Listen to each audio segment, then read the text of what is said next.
just the entire idea of Bush saying, because he said that in what was that? Was that 05, I think. 05, 05, 06. something like that. Yeah. And when did we leave Iraq? We haven't yet. So I'm going to go ahead and say that he was perhaps slightly inaccurate. I'll believe that some of his numbers may be inaccurate. Or hear me out here. Slightly different perspective on it. What he set out to do was accomplished at that point, because that was right after they found So Damn Insane. It's true that he declared. I mean, and he always had a vendetta against So Damn Insane. How dare you defy my daddy? Well, yeah, because he tried to kill Bush Sr. Well, I mean, not only that, but like it was also that, we wind up largely and honestly, largely because of what Kuwait wanted and what Saudi Arabia wanted, we wind up stopping about 40 miles outside of Baghdad in 91 with their dicks waving in the desert going, I guess we're going to go home now, like freaking Forrest Gump. Right. So it should have ended right then and there, and it didn't. Yeah, you could have just shut it down, been done with it, and you chose not to, and that's really on you. But yes, I now have both the talking Donald Rumsfeld and the talking mission accomplished George W. Bush 12-inch action figures, which I'm quite happy about having inherited from my grandmother, because they're just absolutely hilarious. Absolutely hilarious. Talking about Desert Storm 1 and 2, I do find it kind of funny that the avenue used for our invasion of Iraq was the same one that the Iraqis used to try to exfiltrate in 91. Yeah. It didn't work out well with the whole highway of death thing. No, the A-10s were hungry that day. I have seen pictures of that, and whoo-hoo, doggy. That was not a pleasant place to be. It might have been mildly spicy on that particular stretch of highway. Just ever so slightly hazardous to your health. The odds of getting either lead or depleted uranium poisoning was quite high. What? No. We don't use depleted uranium on people.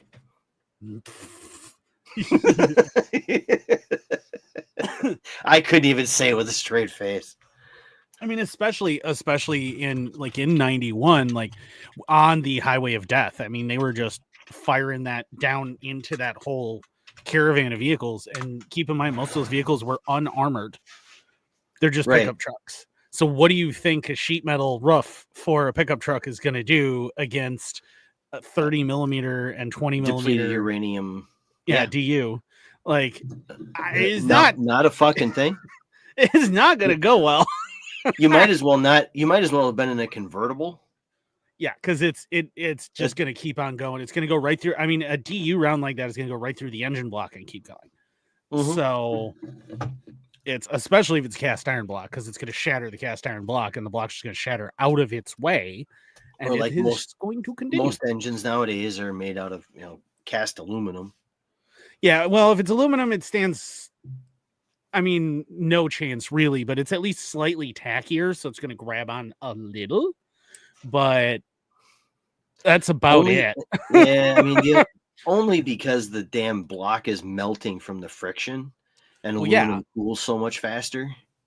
Well, yeah, that's what I'm saying. Is like it's such a softer metal. I mean, it's the same thing as like if you took a great big block of lead and fired a rifle round into it, it's going to go and just stick in that big block of lead, because the lead is so soft, it's squishing out of the way, but it's also creating a bunch of friction with the round, because since it is squishing out of the way, it's in contact with that round.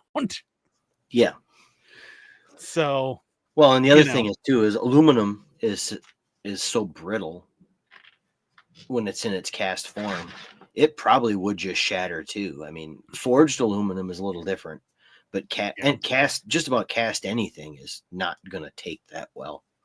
No, it isn't. I mean, you could cast I was going to say you could cast sintered tungsten in that regard, and it's not going to fare well. Yeah, it'll break yeah. for sure. Well, I've actually watched sintered tungsten start melting and separating, and that's fun.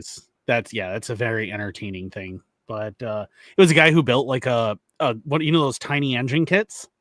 Oh yeah, it was a V12, and he got it all running, and it had an oiler and all of this other stuff on it, but it had really crappy exhaust on it that was just straight pipes. So he wanted to put headers on it. Well, obviously, rather than trying to machine all that and everything out of it, stainless or whatever, he just had somebody sinter tungsten together for him. And then when he was stress testing it on a dyno, you can just watch the pipes right at where they meet the actual, the panel that they're going to connect to where the gasket is. You can watch them just start tipping and then just dropping off one by one as he's going as they're heating up and they're delambing. And I'm like, oh, well, that probably wasn't supposed to happen.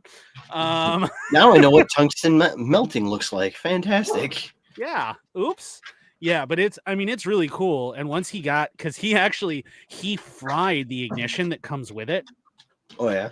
And he was like, well, it was like, it would be like 8 to 10 weeks for them to send me a new ignition, because the ignition was under warranty, because it's like right after he's built it and everything else, and it melted itself completely. So he's like, it'd be 8 to 10 weeks for them to send me a new one. So rather than doing that, I have this MSD standalone over here. So he used an entire MSD standalone system. For a micro V12. 4 horsepower miniature V12. It worked. It ran beautifully, to be honest. Beautifully. It sounded amazing. Like once he had the MSD on it, it actually legit sounded like an F1 engine from like the 90s. Like it sounded beautiful. It was incredible. Huh. But I mean, tiny. So like it's a way higher pitch because it's tiny, but it's still revving at like 12, 13, which is about what those V10s revved at. So it was still neat. But before we go any further, because we're like almost 10 minutes into this, hello, and welcome to another fantastic episode of Anarchy Among Friends Roundtable Discussion. Before we go any further, let me remind you that we are covered by the BIPCOT No Government License, which allows for the use and reuse of this podcast in part or in its entirety by anyone and everyone except for governments and the pledges thereof. If you want to learn more about that, you go to bipcot.org, bipcot.org. We're also covered by Brandenburg v. Ohio, which ruled that inflammatory speech cannot be punished unless that speech was likely and intended to incite imminent lawless action. Obviously, we are not likely, nor do we intend to incite imminent lawless action. Therefore, everything we say here is untouchable, I'm telling you. Anyway, so if you want to know more about that, in the description, we do have a link to Brandenburg v. Ohio from 1969. Now, we have... And a description of the BIPCOT license. Come on. Yes, there's also a link to bipcot.org if you want to do that. Now, right now, it is 8:20 p.m. on Super Bowl Sunday. I have watched not a single minute of the Super Bowl. Me neither. And it's because the Kansas City Chiefs are there to no one's surprise, because the refs went so far out of their way to help them. So as an alternative to the Super Bowl, I decided, what we should do is we should do a special episode so that you can watch us instead of the Super Bowl. Not that anyone's watching us right now, but if you are so inclined. In this case, it's just you and I shooting the shit and talking about how things are going. Yes, we are going to be, I call this the Better Than the Game Trumpdate special. I want to go through a bunch of stuff that has happened in the early days of Trump's second administration, kind of discuss some things, go over some stuff, and, and kind of shed some light on things that I've noticed media especially seems to be completely unable to honestly report. And what's happening is even people in the liberty community are just regurgitating stuff that is completely wrong. either stuff that is hyper left or hyper right. Neither one of them are correct. The reality is very different, and I want to clear up a bunch of that stuff. As always, all of the links to all of our articles are in the description, including to a bunch of articles that we're not necessarily going to go directly through, but you should check out anyway. The Schumer one that just cracks me up every time. Oh, we're definitely going to talk about that. There is a section in the description this time that says Google will never show you these links. It's specifically about DOGE and what DOGE is doing, what DOGE is uncovering. And if you attempt to look anything up about DOGE, what it's exposed so far, what it's cutting, anything, you will not find a single article in the first about 15 pages of Google results that are anything positive. Not a single thing that tells you even any information, any actual information. It will be nothing but opinion articles about why Doge is evil and how Elon Musk is a Nazi and all this other stuff. That's all that you'll find.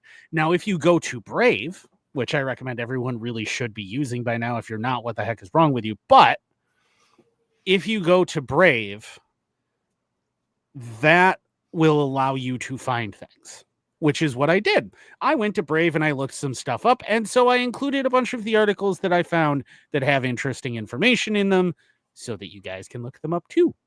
So and I don't care what your chosen search engine is if you're not using either. And DuckDuckGo to a lesser extent, but Brave's search engine is far and away better than any of the big ones. Brave is very good. Yes, it actually gives you a little bit more of an unbiased search result because it literally just peruses the internet for the keywords that you're asking for. Yeah, Brave does what old school Google did. Brave does what Ask Jeeves did back in the day. Yeah, Ask Jeeves, Meta Spider, Lycos, there are a few others, but it still does a web crawler. And it does not censor its results. It does still offer sponsored results. It does still offer AI responses to questions, but it does not censor anything. And the only way you can really do that is just go, here's all of the results, look through them. It's going to take you a while.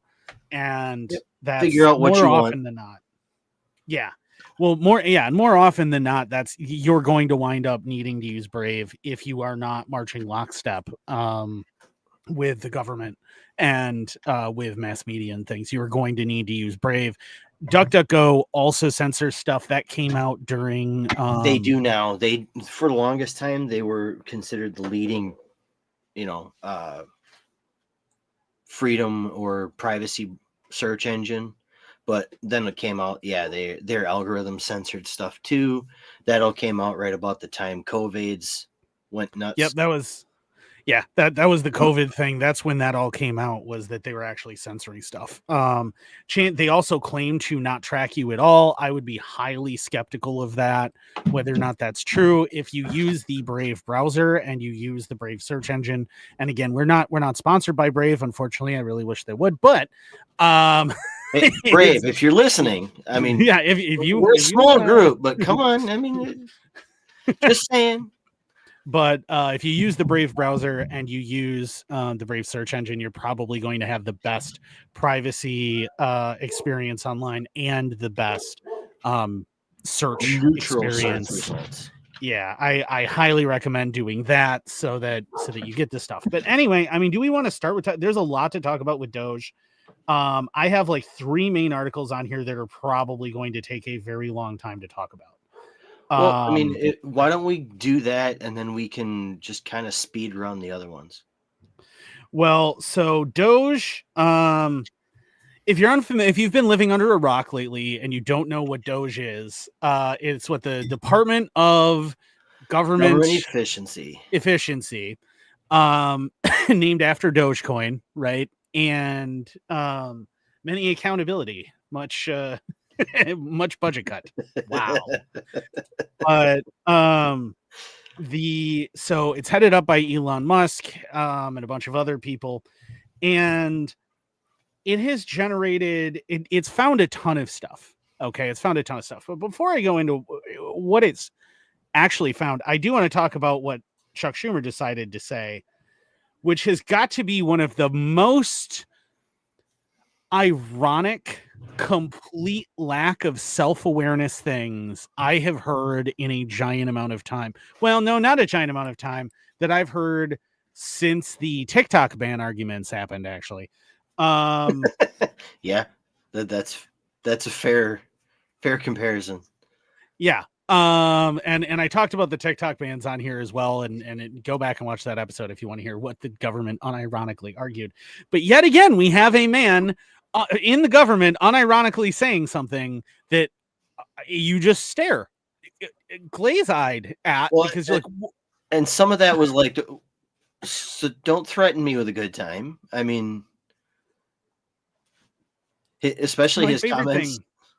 Go ahead. Yeah, my favorite thing though is what he said. He said, and I quote, brace yourself for this, because this is quote, if the founding fathers were to be like DOGE, a small group of them would get together and dictate what should have been done in America. The American people will not stand for an unelected secret group to run rampant through the executive branch. Fun fact, it was a small group that got together, decided how things were gonna go.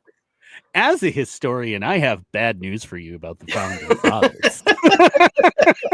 God damn it. One of my favorite comments that he made was literally about if they can go into USAID and do all of this, what's to stop them from going to the IRS? And there was another agency that he mentioned, but what's to stop them from going to the IRS and this other agency and doing it again? Hopefully nothing. And it's like, that's what he's there for. Yeah, that's hopefully nothing. Point. And then he even said, what's to stop him from coming to Capitol Hill and auditing the Senate? Yes. Yes. More of that, please. I will point out, don't forget what happened the last time the DOD was audited.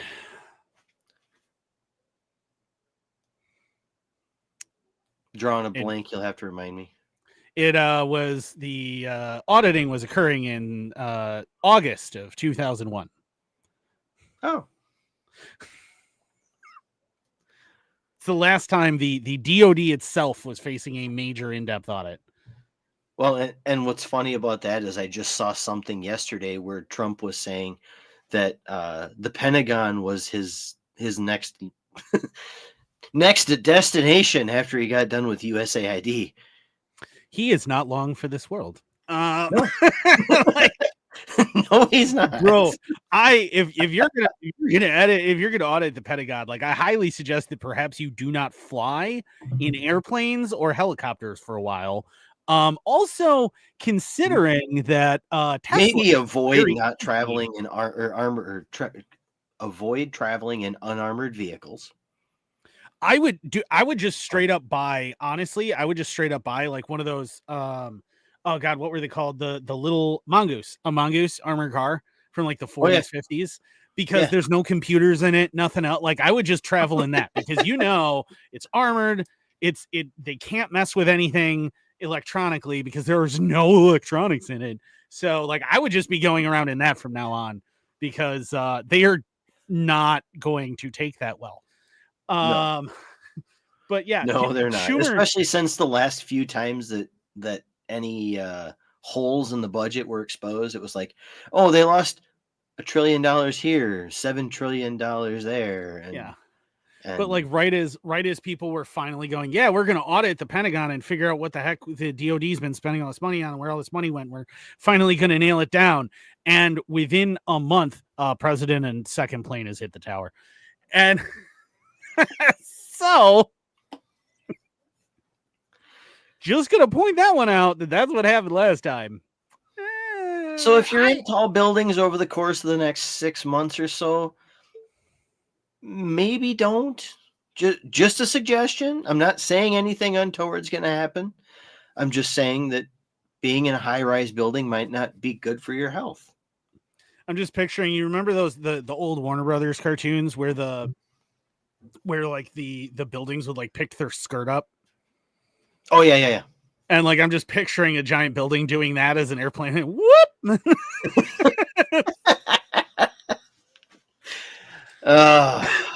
But yeah, okay. So as a historian, this is hilarious because literally the Federalists were a small group of the founding fathers who dictated to everyone through what amounted to a coup how the country was going to be run from now on. That's literally what they did. That is what happened. We've talked about it on this show before, how the Constitution and the Republican form of government that was birthed from it was a coup against the already functioning Articles of Confederation. Exactly. Like this is why I support the Aaron Burr tactical pistol solutions. But you know what's funny about that too? So a lot of people know this, right? Aaron Burr shot James Madison, killed him. Yeah. Right. In a duel. Okay. Yep.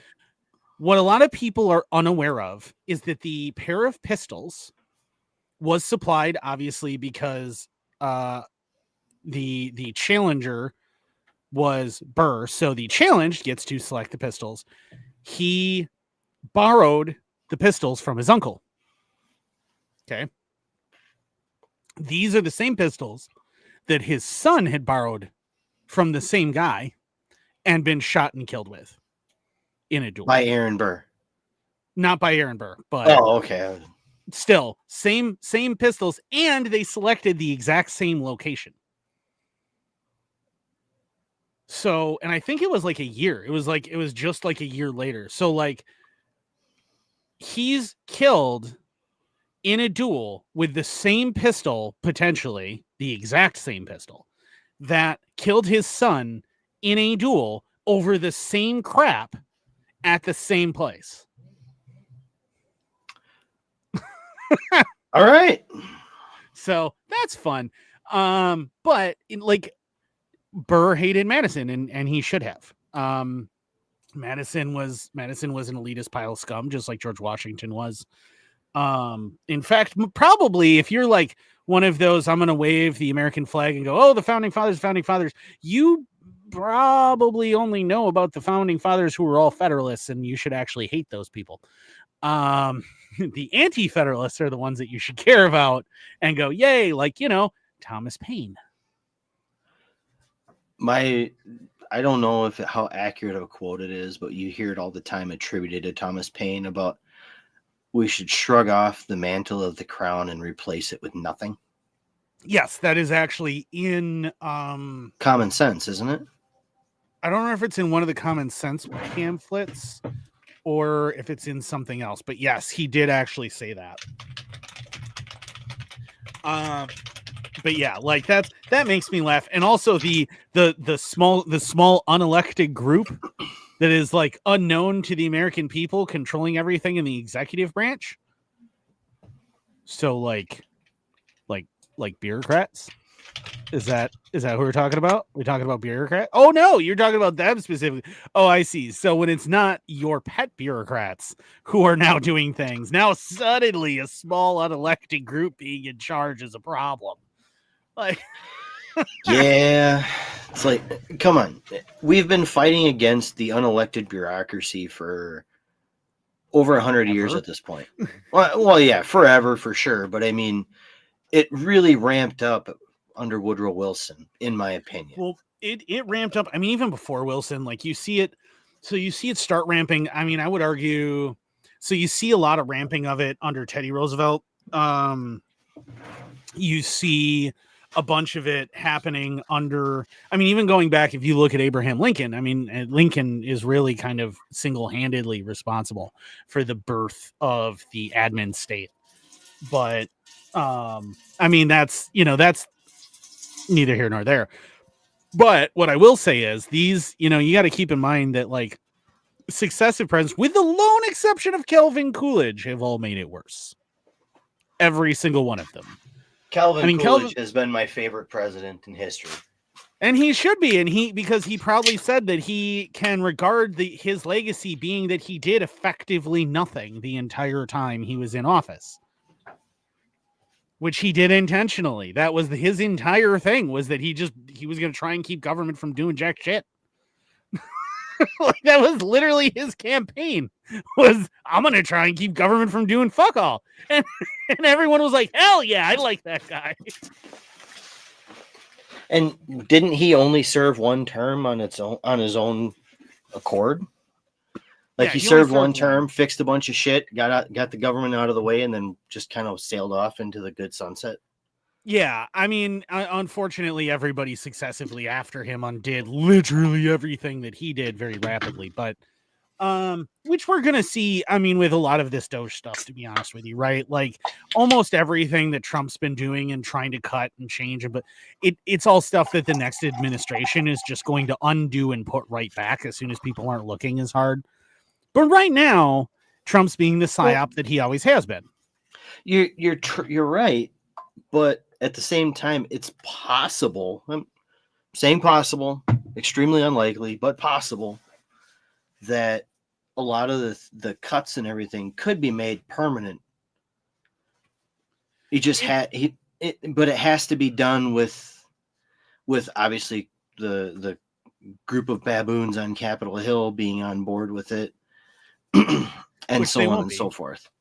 I mean, there's enough of them now. Like, there's enough momentum that it's possible, but it has to happen soon.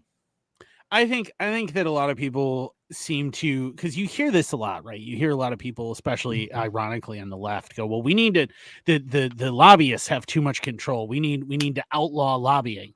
And I keep going. So let's stop for a minute and let's ask ourselves, who are the lobbyists lobbying? Who is it? Is it the government? Are they maybe lobbying the government? So you're saying that you think that the people who are currently being manipulated by the lobbyists and being bribed by the lobbyists and taking all of this money and all of these gifts and everything else, you think that if they just promise real hard that they'll stop doing the thing they've been doing for 100 years, stop taking money from the lobbyists, and then go, we need to stop taking all of this money that I've been getting for free for ages and no one can stop me from getting, I want to give up all of this. You honestly think that the government that's controlled by the lobbyists is going to outlaw lobbying being in control of the government? God, no. We all know that it's not likely to happen. That's why I said it's possible. It's not likely, but it's possible. You're a bunch of chickens asking the foxes to vote to become vegetarians, okay? This is not going to fucking work. Yeah, and that's where I know there's already been talk about once DOGE is done. I've been hearing rumblings from some of the guys I used to work with in the Convention of the States Commission, like the lobbying group that was Convention of the States.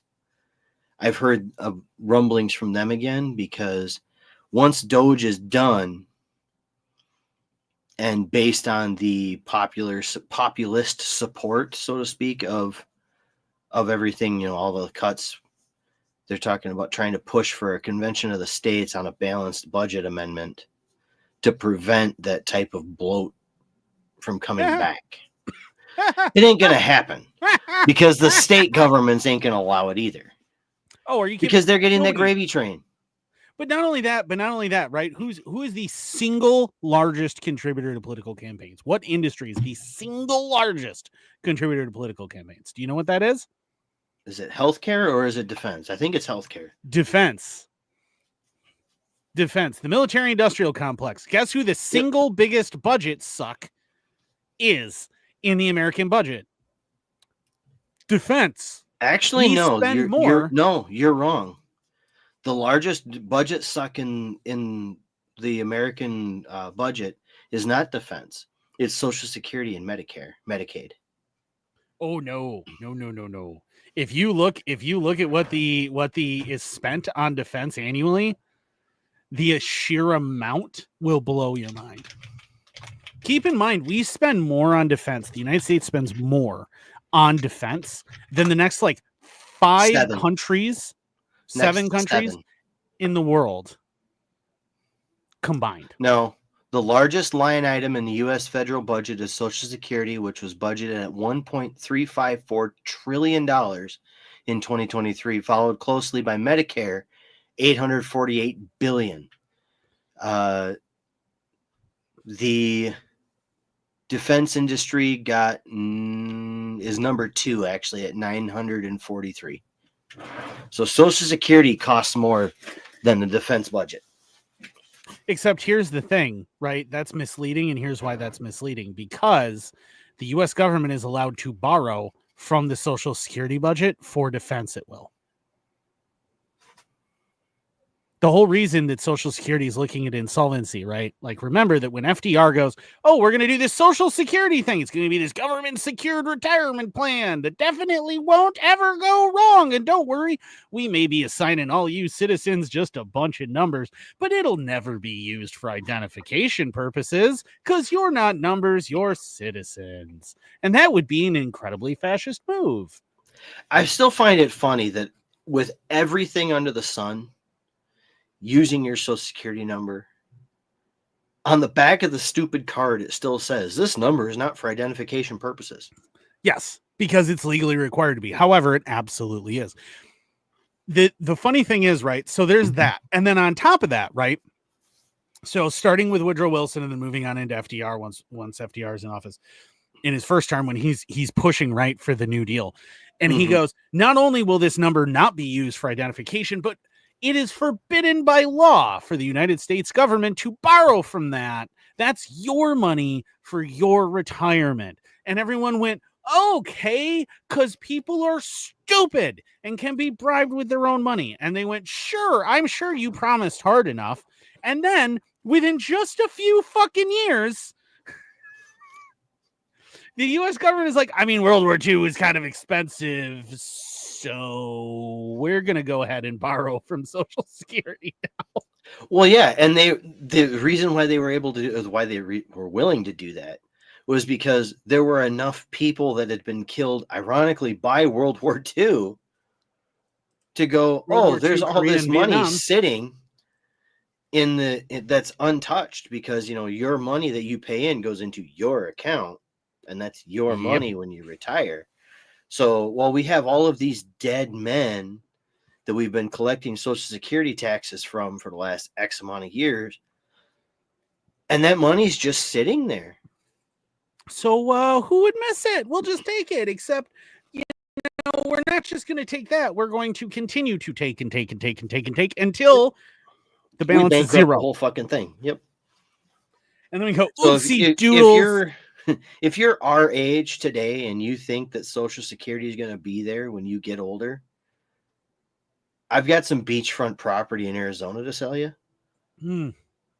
I have a lovely, lovely mountain view cottage just outside of Kansas City, Missouri. Great price. But since you mentioned USAID, right? In the past week, there's been a lot of discussion around the U.S. Agency for International Development and where the billions of dollars in humanitarian aid actually goes when being sent overseas.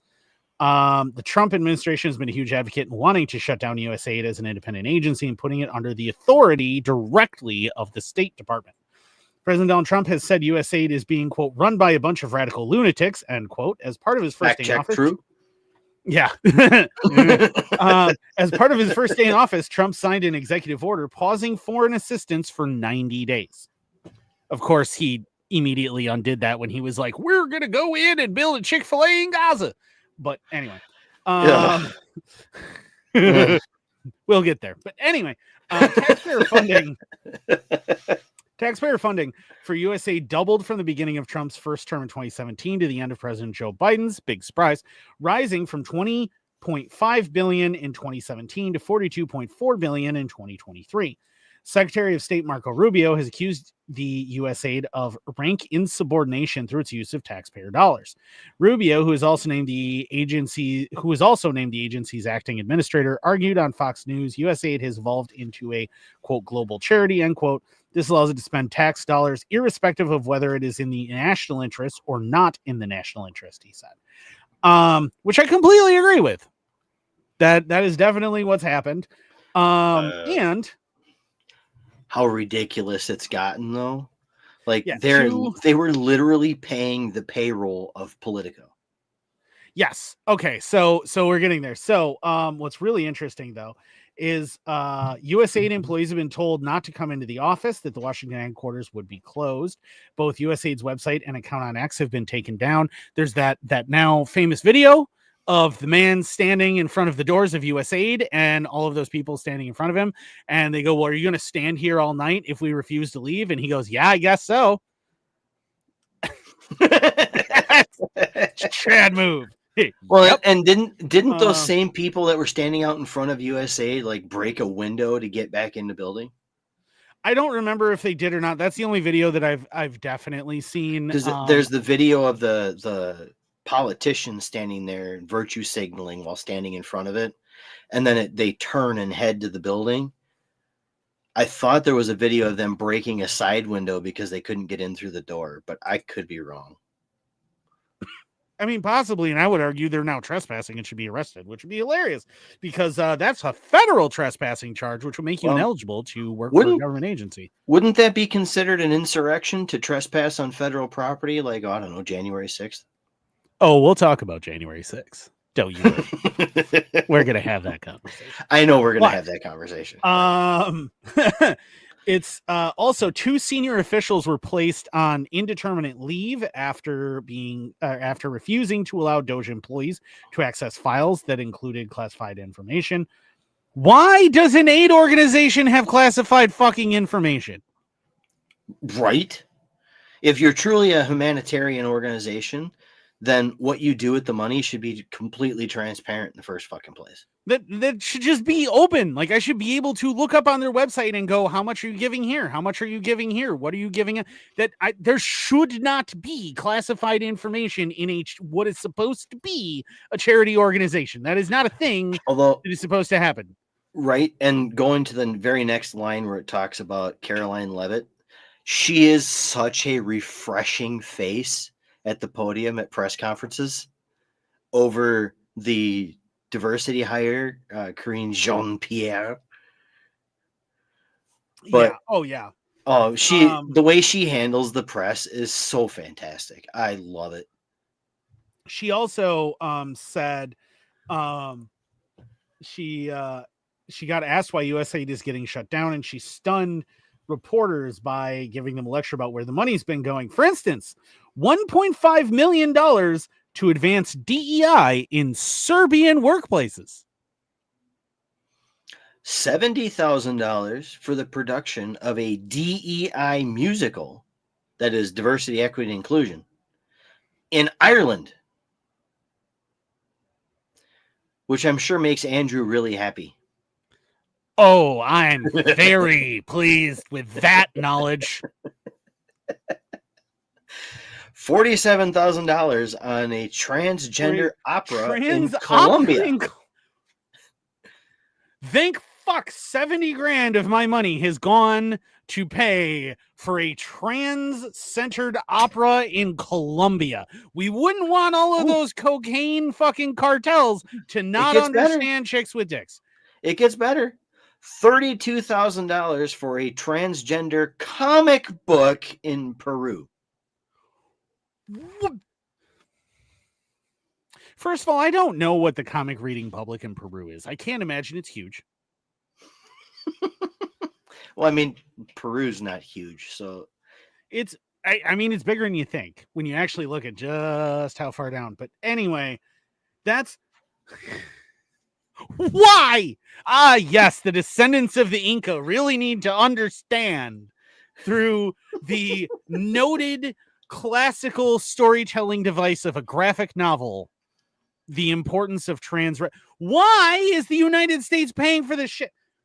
That's not even all, right? That's not even all. Here's some other $37 ones. million to the World Health Organization. Here's let's $50 million to fund condoms in Gaza. Well, you don't want the goats getting STDs.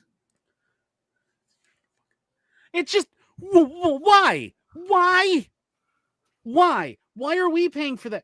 There's what else we got here? Yeah, $16 million in funding for institutional contractors in gender development offices, $4 million of funding for the Center for Climate Positive Development.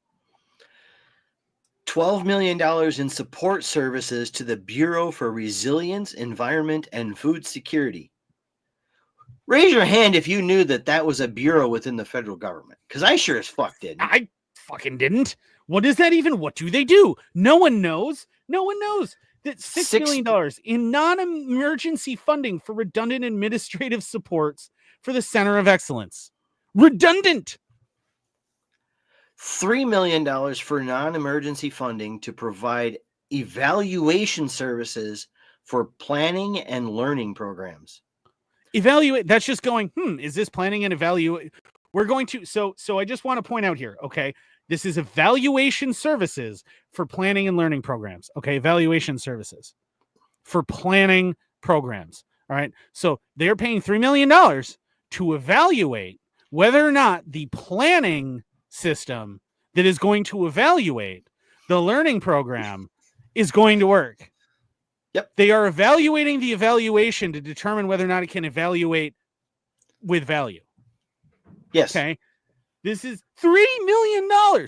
The $600,000 to fund technical assistance for family planning in Latin America. Now, I will say that one may actually net positive for the United States. Maybe, but at the same time, considering the outgoing administration's priorities, that $600,000 was probably directly going towards the senseless murder of babies. Let's be honest. Yeah, most likely. I mean, well, it's hard to say because those are largely Catholic countries, and so they're probably not going to. But anyway. They might be largely Catholic countries, but that doesn't mean that they're immune from the influence of Western liberalism. Yeah, so USAID sent... the USAID, let's see, the International Medical Corps wrote in a press release it has received $68,078,508 from USAID to support its operations in Gaza. USAID sent $102.2 million. Yeah. $102.2 million to the International Medical Corps to provide Gaza with medical services. They've received... then the International Medical Corps received $68 million from USAID to support its operations in Gaza since October 7th. With funding from USAID, IMC has been provided with the resources to operate 2 hospitals located in Gaza, provide life-saving medical care to civilians. I'm going to go out on a limb and say that they really haven't done much. But what's great? You know what's great, though, that I think is important here is that the $50 million for condoms to Gaza, right? $50 million, that isn't the only time, because they also sent, fun fact, $15 million to Afghanistan to distribute oral contraceptives and condoms. What? The Biden administration spent $10,000 for an ice skating drag show about climate change. And that checks out. $20 million were spent on a Sesame Street spinoff in Iraq that was designed to promote inclusion. I have seen clips of that. They actually used the Sesame Street logo. Yeah, it's... I cannot even begin. Jesus. And the final example. Okay, this is the final example, and stop me if you've heard something similar before. $1.5 million was spent to study how various species respond to motion sickness. In one of the experiments, holes were drilled into the skulls of young kittens.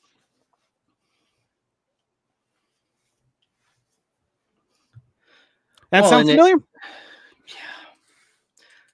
Well, and then it gets even better when you start looking at other government entities that DOGE has gotten their fingers into, like the Department of Interior, who has provided a $12 million grant for a 30-court pickleball complex in Las Vegas. Yeah, in Las Vegas. I mean, surely that benefits the people of Las Vegas, but why? Why do the rest of us need to pay for that? Yes.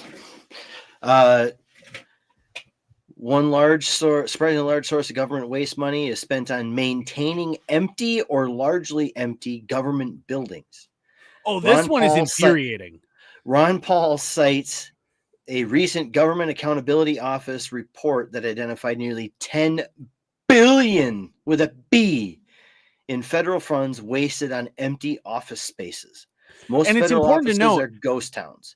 Go ahead. Yeah, it's important to note that the CBO reported before COVID that the majority of federal office spaces, because they had been moving to work from home continuously, the majority of federal office spaces were already underoccupied or completely unoccupied. Okay, that's important. Yep. However, because of the way the budgets read, because the federal government operates that as an office space, it must receive regular updates for technology and furniture, which means that they're spending tens of millions of dollars to upgrade conference rooms that no one will ever sit in.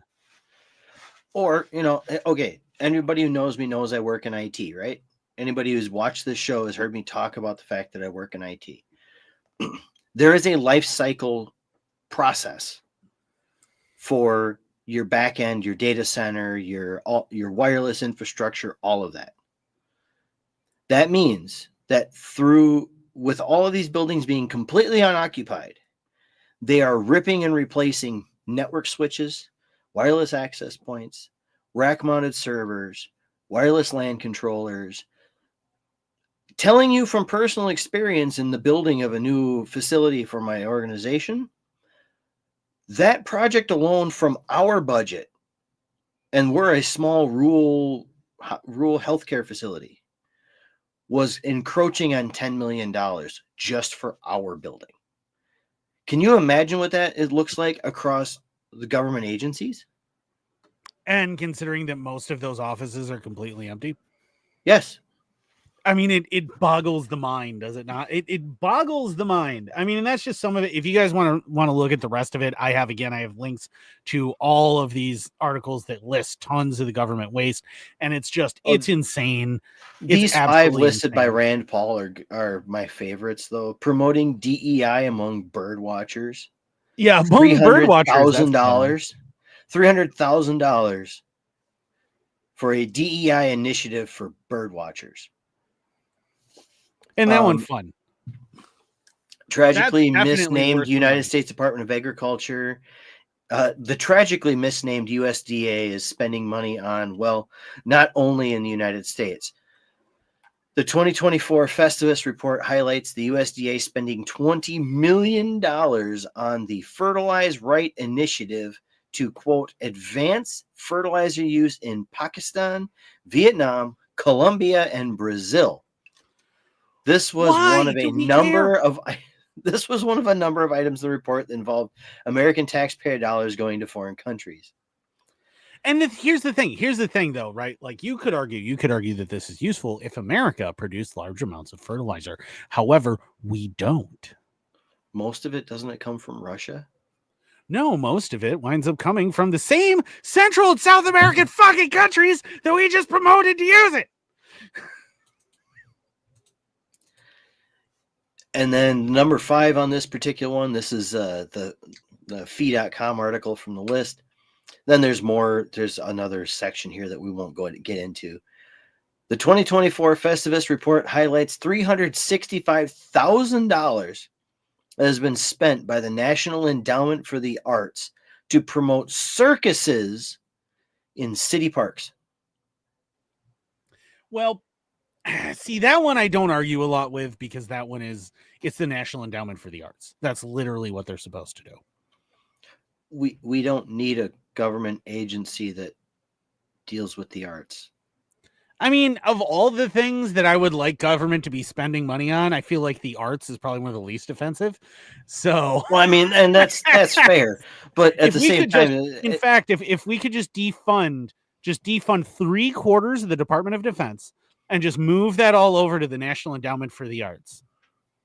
No, because then they're going to start funding fucking drag shows for minors. No, what I want them to start funding the rebirth of documentary culture in the United States, because I'm sick and tired of every single fucking documentary that I ever want to watch was originally filmed in German or French, or the guy has an English accent because it's British. Okay, I am sick and tired of that. I understand that. I understand where you're coming from. I understand where you're coming from, but that's not what they're going to use it for. I mean, I wish it was, though. Like, well, you can wish in one hand and shit in the other and tell me which one fills up first. I mean, I'm not saying that I'm going to wish idly. I'm also not going to, for legal reasons, describe how we would ensure that would happen. But because they're all a bunch of fucking artists and functionaries. What are they going to do? But our lawyers have advised us not to expound on that particular topic. Yeah, and with that, I think we should probably move on a little bit. I want to mention, so there's a couple of things, and while we still for sure have time, I want to get to them. We can speed run a lot of this other stuff, but I want to talk about there's been a lot of news that Trump issued an executive order to protect the Second Amendment, and my question is, but did he? Because he didn't. He didn't. And see, I have seen a lot of breakdowns of this executive order, and there are some things in there that can benefit, Second Amendment groups or people, just the people in general. But when you look at who he selected to be AG, the likelihood of any of it coming to fruition is infinitesimally small. Well, here's the thing. This is, and if you read this executive order in its entirety, here's what it actually says. I'm going to TLDR it for you real quick. What it says is the president wants us to study whether or not there are things going on that may or may not infringe on American Second Amendment rights. That is it. And what it says. Yep. That is the entire executive order. That is it. Is he commissioned a study. That is what this executive order is. In fact, if you read the very last little bit of this executive order, the really Section 4 important bit. Yeah, Section 4, the general provisions, which are: nothing in this order shall be construed to impair or otherwise affect the authority granted by law to an executive department, agency, or the head thereof, or the functions of the director of the Office of Management and Budget relating to budgetary, administrative, or legislative proposals. This order shall be implemented consistent with applicable law and subject to the availability of appropriations. This order is not intended to and does not create any right or benefit, substantive or procedural, enforceable at law or in equity by any party against the United States, its departments, agencies, or entities, its officers, employees, or agents, or any other person. That straight up declares this is a meaningless gesture and pile of bullshit. Yep. That is legalese for this order really doesn't do anything, but it makes the Trump tards feel really good about it. Yeah, Section 3 is important because it's talking about implementation. Upon submission of the proposed plan of action described in Section 2 of this order, the Attorney General shall work with the Domestic Policy Advisor to finalize the plan of action and establish a process for implementation. If you heard that in a corporate meeting,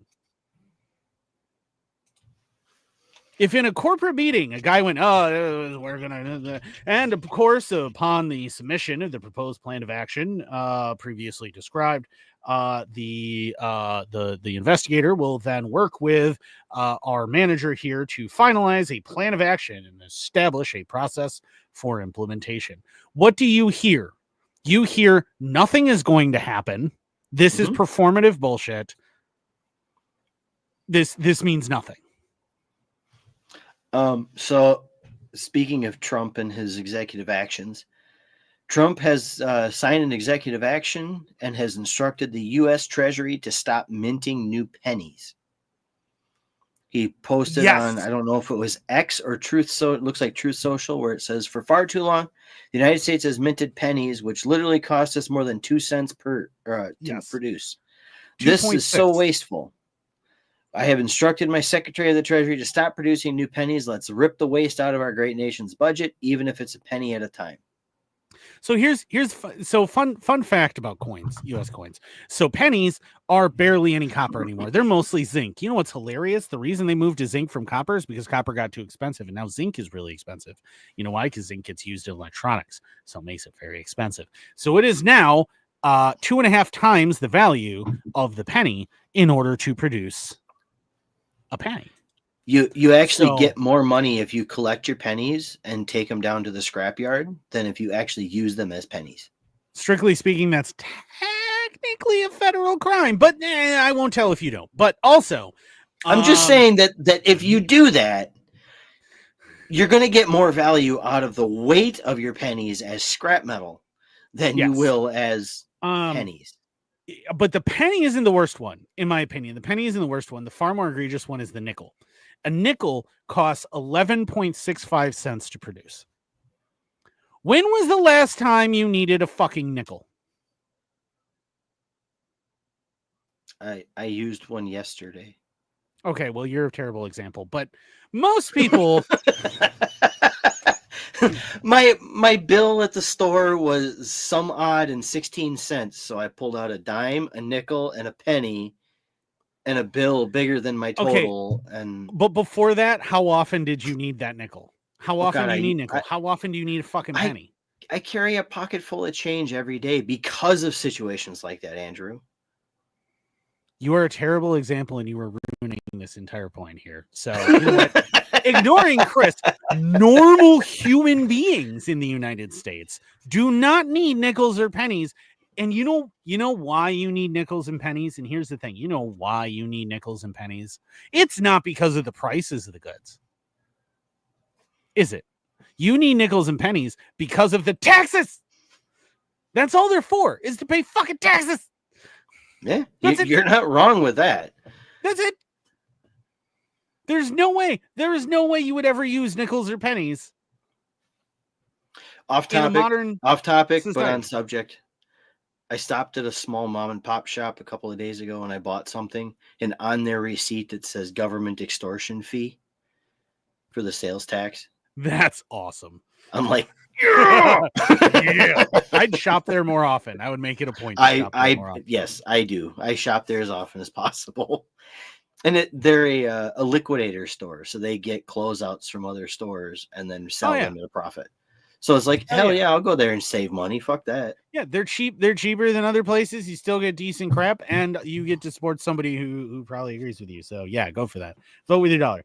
I want to cover that and just point out, no, Trump did not issue a memorandum, an executive order that supports Second Amendment. What he did is say we're going to study a bunch of things, and depending on what that study says, we may or may not decide to study it some more, and that may or may not result in some action and additional studies. Yes. So I want to point out, and I don't know if anybody has followed or who among us is listening to Brandon Herrera's channel and whatnot, but he had a fantastic expose that he did recently. I think it was 16 minutes long, where he said Trump has a unique opportunity here. He could appoint, like, say, because there's that big push for Brandon Herrera to be the director of the ATF, right? Like on social media, it was like Herrera for ATF, right? Are you familiar with that? Yep. Yeah. So What he said is Trump could appoint somebody to the ATF who is an industry professional and who actually could do a whole lot of good there by literally going into these different court cases that they have pending through the different circuit courts. And while they're standing on either the defendant's side or the plaintiff's side, depending on the case, just walk over to the other table and say, they're right, we're wrong. Yep. And just going, nope, we're done. We're done. We dropped this case. They win. Yes. And it would establish. Could you imagine how much fantastic jurisprudence could be set if the agency itself sets the jurisprudence saying, no, this is unconstitutional? They win.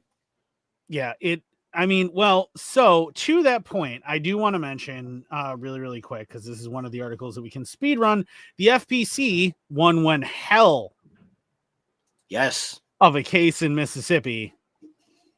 Unfortunately, it's as applied and not a facial challenge, but so I asked, it creates jurisprudence and gives us a leg to stand on.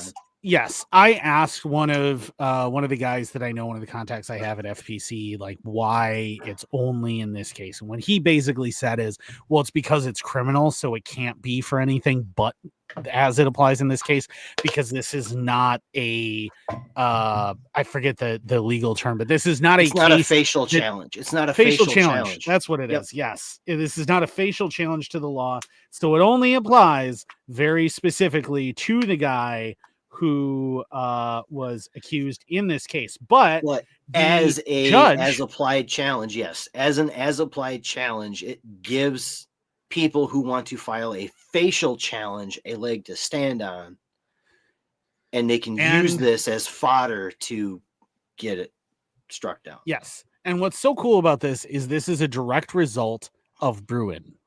Yes. Right. This is from Bruin. And the judge who is the one who ruled was fucking Carlton Reeves, a 2010 Obama appointee. And if you actually read the opinion that he wrote, which is fantastic, by the way. Yes, he says in there many times over that he's like, I don't know if I want to rule in favor, but according to Bruin, I have to. So begrudgingly, I say that as applied to the defendant, this law is unconstitutional. Yeah, it is important to distinguish that Reeves did not rule on the constitutionality of the post-1986 machine gun ban enacted by the Hughes Amendment, thanks Ronald Reagan, a provision of the Firearm Owners Protection Act, FOPA, that updated the GCA of 68. Instead, he recognized that the government case did not satisfy the standard set by Bruin in 2022. Quote, the age-old problem of judging is how to honor an individual's constitutional rights and respect the will of a democratically elected majority. We look to history to try and find a satisfying answer to that dilemma, but this court has its doubts that the historical approach wielded in these recent Second Amendment cases is the right one. So he still had to rule in favor of the defendant, but he was like, but I don't like it. Yeah, he's basically saying in that statement that history says that the democratically elected government says we're going to do this. But according to the Supreme Court, I have to rule against what was set by the democratically elected government. Yeah, he even says the words as if history would be a more trustworthy and reliable guide to constitutional law. Fucking it is. Yeah. It fucking is. I have a great big book sitting here that I've busted out multiple times. I have this big book right here in my library. Right here. This one. For the defense of themselves in the state. See what the subtitle it's is? A really good book. It's a really The original intent and judicial interpretation of the right to keep and bear arms. It's by Clayton E. Kramer. He writes a lot of very, very good books. You should read some of his stuff. Now, this book, unfortunately, you guys are probably not going to be able to get your hands on. It's hard to come by. Well, not only is it hard to come by, but because it is actually a legal opinion book, like it's intended for attorneys and stuff, it's probably going to run you $400. Yeah, not that expensive to get your hands on it. That's just that book. Now there's a lot of information in it. It's very, very good. I got it for way less than $400 because I got it when it was still in print. But if you want one now, chances are you're spending a lot of money. So don't expect to get your hands on that book unless you get super lucky. But if you do get a chance to get your hands on that book, very, very good book. Highly recommended. Clayton Kramer, fantastic. But yes, I wanted to talk about that, just reference that. Fun fact for that book, just side note, I actually found a copy of that book recently, but I didn't get the chance to pick it up because it was still a little outside my budget. They were only asking $80 for it. That's about what it was when it was new. I think I spent $95 to get it, something like that. So but yeah, they were asking $80 for it, and it was at a rare books shop that I found. I went in there. I was like, if you can get your hands on that book is absolutely phenomenal and super amazing. Anyway, so I did want to mention that one. I don't think we need to go into that one too much. Again, no, it only applies to the defendant in the case right now, but it does establish additional jurisprudence that is tied directly to Bruen. It's a very lefty judge who was forced by the Bruen case and the Bruen test of historicity to say that a ban on machine gun possession isn't a thing that you can regulate. So super cool. We'll continue to watch that. We'll continue to update you if anything else changes. Well, I guarantee you the federal government, even under Trump, is going to appeal that shit to the Fifth Circuit. Yes. And eventually that's going to come. I almost guarantee you they're going to appeal it because Mr. Law and Order is absolutely going to be trying to keep law and order.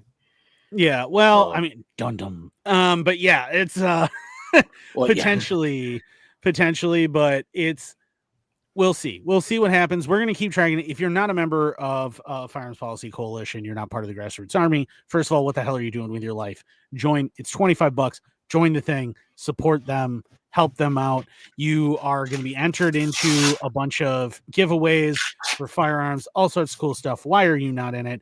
I have probably 4 of the Grassroots Army patches now, a bunch of these stickers. I got all sorts. Anyway, I still haven't gotten the new one. You still haven't? Well, I have the new one. It looks like this. I'm still waiting for it. Exactly I want like it. The sticker that's on my microphone. But yes, the Firearms Policy Coalition will continue to update you if you are a Grassroots Army member. So you should be a member.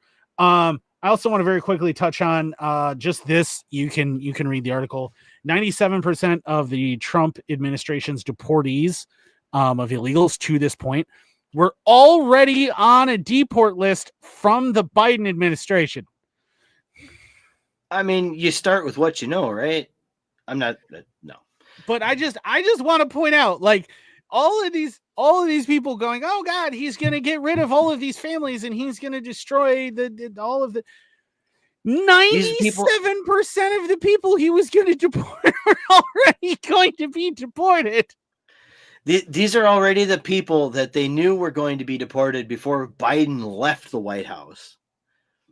And he's just like, we already know where these people are and everything. So let's start there and goodbye. Well, and we've talked about, right, like, first of all, I've talked about how I don't like the idea of roundups of illegals. I don't like the idea of calling somebody illegal. I don't like the idea of borders necessarily. Now, I say that there are caveats to that. If you watch this show, you understand the caveats that I already have. I know Jason has them, Chris has them. Like, there are caveats, okay? But I will also say that I know several illegals who have absolutely no intention of turning into anyone. And if you try to make me, that is not going to go well for you. But because you are not allowed to mess with two things with your immigration policy: my damn Mexican food and them Latina dimes. You screw with either one of those and we're going to have problems. I got to admit, I was really saddened the other day. I there's a community not too far from where I live where they had one of the best taco trucks ever. And I happened to be in that community, and I knew that, it didn't matter if it was summer, winter, whatever, they were always out and about. So I checked their Facebook page, and they were sad to announce that their Facebook page had to be shut down because everybody that was working the taco truck was currently on an airplane headed back to South America.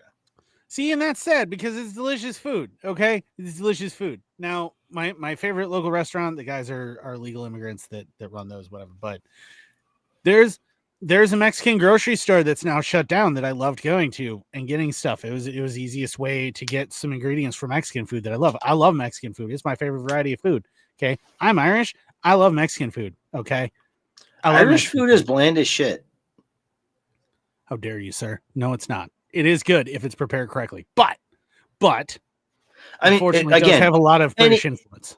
Any food is good if prepared correctly, minus British food, because they spent hundreds of years trying to find spices, and then they decided not to use a fucking one of them. Yeah, that use none of them. But here's the thing: beans on toast, eat shit.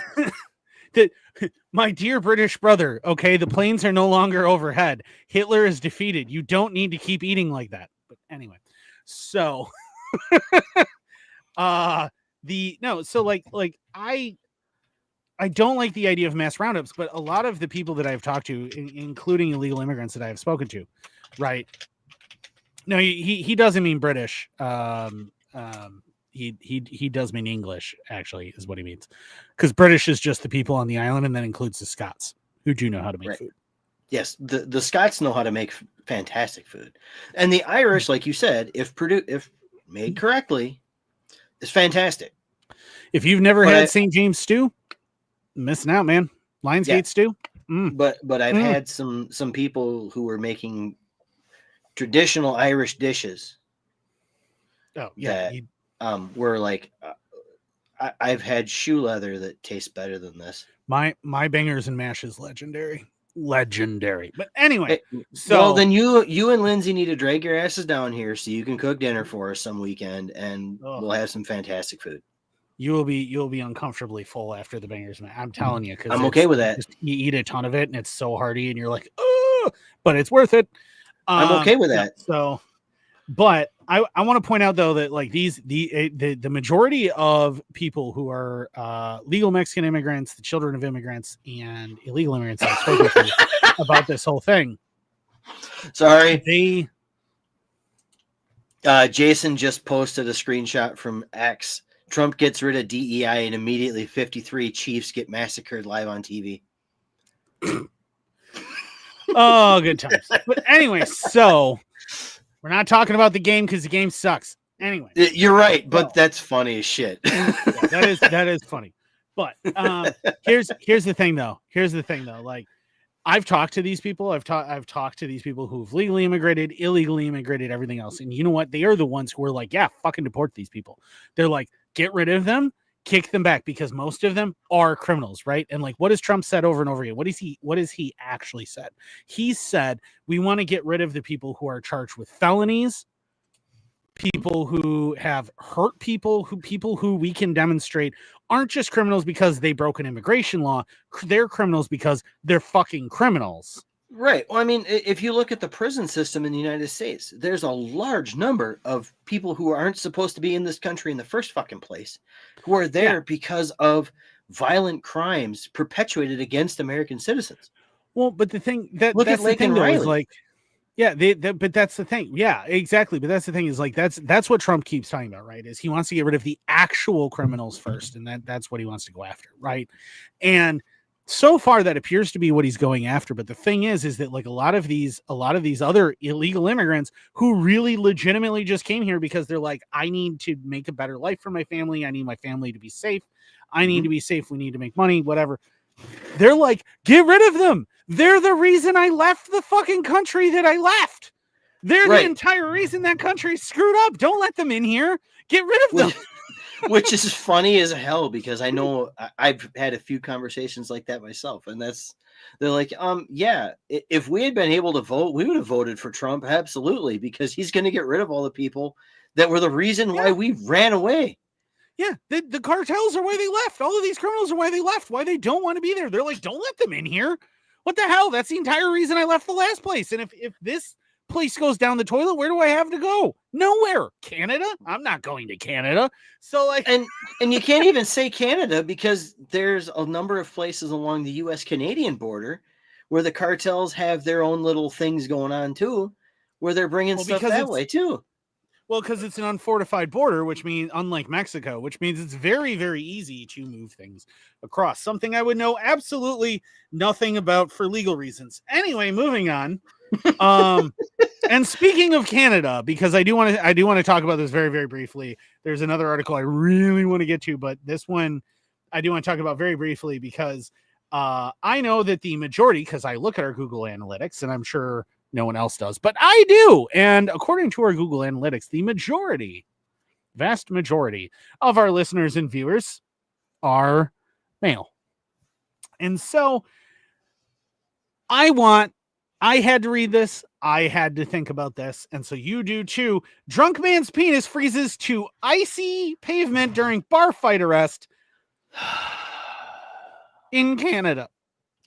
A drunk man's penis froze to the ground outside a bar in Canada while he was being restrained for fighting during a night out, but he hasn't lost his sense of humor. Well, I mean, what are you going to do? Blake McPhee, reportedly... Hold on. He hasn't lost his sense of humor. I chalk this up to the same thing that every veteran or somebody who's close friends with a number of veterans goes through, where there's a lot of dark shit that you've lived through. And the only way to really deal with it is through dark humor.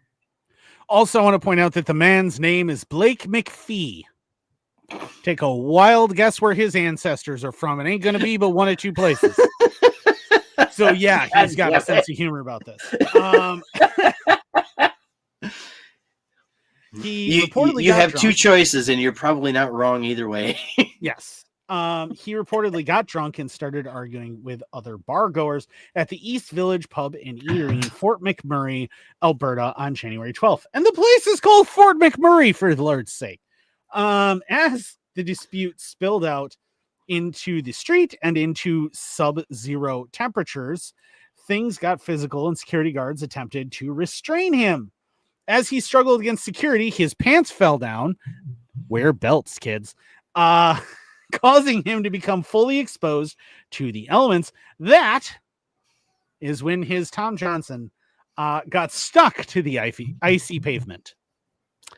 Anybody who's ever licked a frost-covered pole and gotten their tongue stuck to it, that just happened to this guy's dick. Flick who? Well, this was Dick who, because it got stuck to the road. McPhee was seen on video fighting numerous security guards while they waited for police to arrive. An eyewitness told TMZ that the rowdy bar goer kicked a security guard in the groin just before he was pinned to the ground. Well, he kicked a man in the pills. That's not cricket. I feel like you deserve this. Yes. He was pinned to the ground where he was held for 20 minutes. To remove him from the ice, they forced him up and left some skin behind in the process.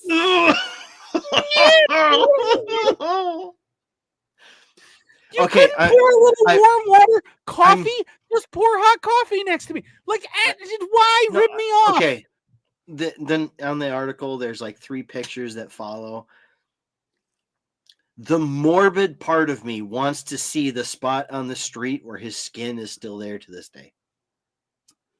I have no interest in seeing the results of an impromptu Jack Frost committed circumcision. Well, I don't want to see him.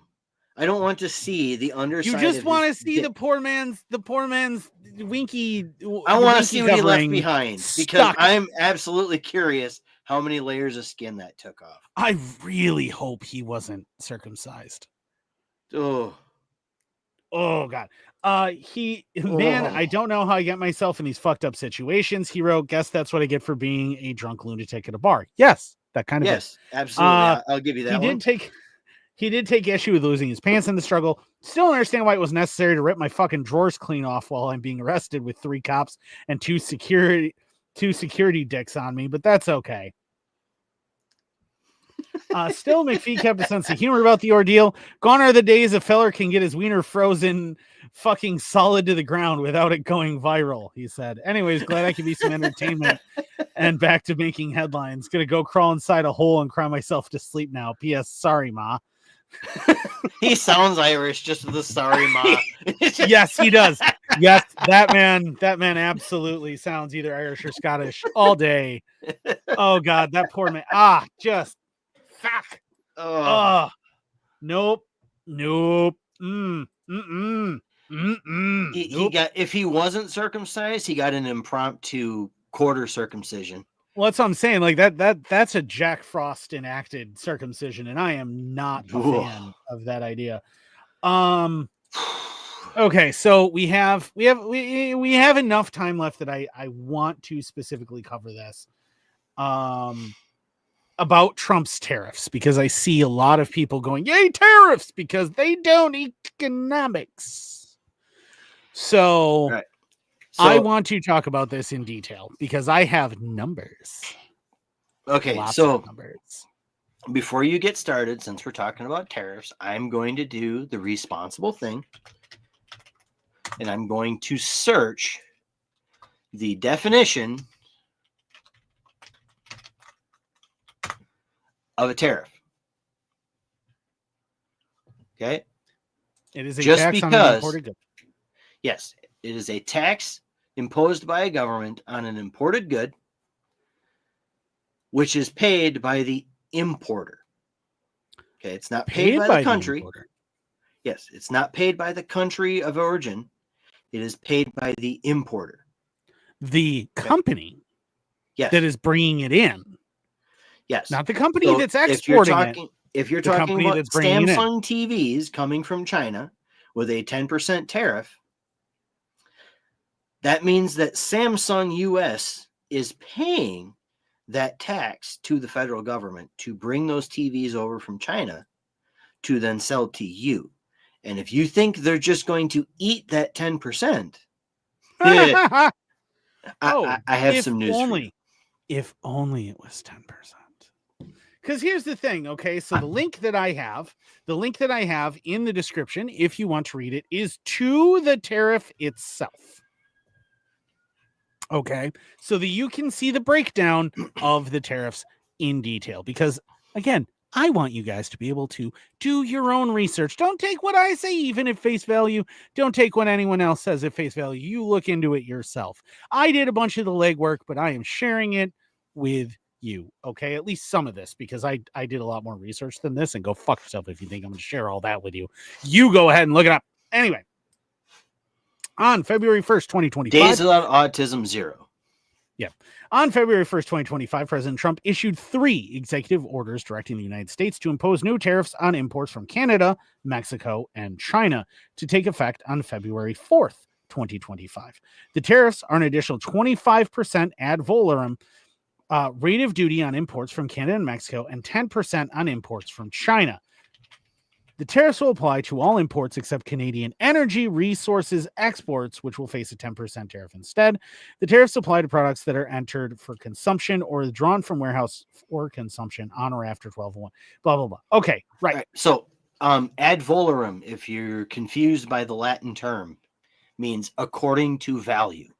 So based on the assessed value of the imported merchandise, there is a 25% tax added to Canada and Mexico imports and 10% from China. Do you know offhand what the current tariff is on average for those two countries? Yeah. 0.4. 0.4%. 0.4. So we're going from 0.4 to 25. To 25%. Okay, that is what's happening. Now, what do all the conservatives and the useful idiots who don't understand economics say endlessly? They all go, well, it's so that we get American business back.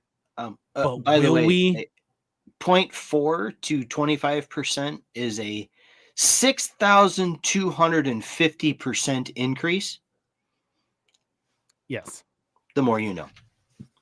So here's the thing, right? All these useful idiots will go, oh, but it's to bring back American businesses. It's going to force American business to start manufacturing again and start doing these things again. Except it fucking won't. Okay, first of all, it won't.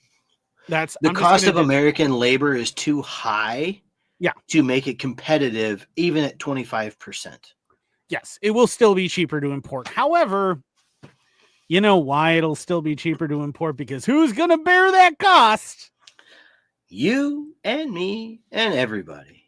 Everyone who buys things. The companies aren't. The executives aren't going to be like, "Oh shucks, I can't buy that island in the Maldives anymore." No, they're not going to do that. They're just going to raise their fucking prices, you morons. Now, to be fair, in a lot of cases, what you're going to see is incremental price increases. So they're going to eat it, part of it, for a little while. But eventually that full 25% is going to make it to you. Oh, yes. Oh, yes.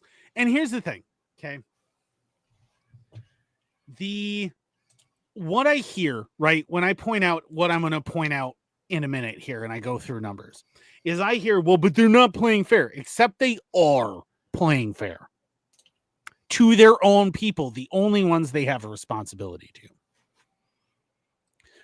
Just like America should be playing fair to the American people. Tariffs like this are not playing fair to the American people. What this is the equivalent of is an NFL team hiring nothing but the backup and practice squads from other teams and then demanding that rules change for the games because they keep losing. Yep. That's what this is. Because here's the thing, and it's very important. It's one of the first things I want to bring up. When you buy a Dodge or a Chrysler or a Ford or a Chevrolet, and you go, it's American muscle, that's the funniest fucking thing I've ever heard. Because you know where your cars are built? 95% of GM, Ford, and Mopar vehicles are built in Mexico. Nope. Canada. And then a lot of your import vehicles, like your Volkswagens, your Audis, are actually built in Mexico and imported that way. Now, do you know there are some of those plants like Kia, Toyota. Actually, Toyota is the most American manufactured vehicle in the U.S. I was just going to bring that up. I was just going to bring up, do you know what the most American manufactured vehicle in the world is? Toyota. Toyota. And number two is Subaru. Yep, it's Subaru. Number 3 is like Kia Hyundai, because they have like 4 plants. And then Volkswagen has 3 plants that still actively produce vehicles in the U.S. GM, Ford, and Mopar are 98% built in Canada and Mexico. Stellantis Fiat Chrysler, which owns Chrysler, Mopar, Dodge, Jeep, and all of that stuff, right?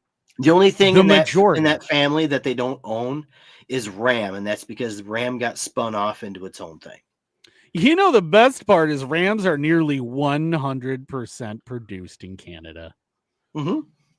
Nearly all of them. Fun fact, that's why Canadian-produced vehicles start with a 1 in their VIN code, just like American-produced vehicles. It's so you can't tell the difference. Yeah, so you morons don't notice. Fun fact, like, this is the funny thing, though, because I see all these people like, oh, I drives me a Hellcat because American muscle. Yes, American muscle. That was made in Canada. The French and Italian-owned company that produces all of its parts in China and then ships them to Canada for assembly and then imports them to the U.S. Yes, American muscle. Anyway, so hold on. I need to go back to vehicles produced in the United States. Toyota being the most American made. Why can't they produce a Hilux here? Oh, that's actually because of an entirely different law that was actually designed. Yes, the chicken tax that was designed for American protectionism, and because they already sell a similar truck here, they're not allowed to sell the Hilux, not because they don't want to sell the Hilux and people wouldn't buy it, but because the United States federal government said, if you want to import that too, it's like an 80% fucking tariff. But that's the thing. They don't have to import it. They could just build it here. Why? Why gear up an additional plant to eat up market share of an existing product that you already have here? Because the Tacoma is shit and the Hilux is fantastic. So just replace your Tacoma line with your Hilux and move on. They're already selling plenty of Tacomas. There's no reason for them to change. That's only because the Hilux isn't available. And the Hilux wasn't available because why? Because of tariffs. And we'll get there. So let's talk tariffs, okay? Let's talk, because I hear a lot of people going, it's going to bring industry back. It's going to bring industry back. It's going to bring industry back. Okay, it's not going to happen. It's not going to happen. Nope. So let's talk about imports, and let's talk about import percentages. Okay, now these numbers, I want to preface this with the majority of these numbers are based on 2022, which is the last year that we actually have very reliable numbers for. Okay. And that percentages and dollar amounts move a whole lot, like as global economy changes. But I want to talk about this. So 17.9% of all United States goods, all of them, all come from China. Yep. 90% of your electronics and electronic components come from China. Which, 90. Fun fact, if you're familiar with the AI stuff and how the Chinese recently, I don't remember what the hell they called it. It was some kind of an AI where it was more or less crowdsourced using GPUs, NVIDIA GPUs or NVIDIA GPUs.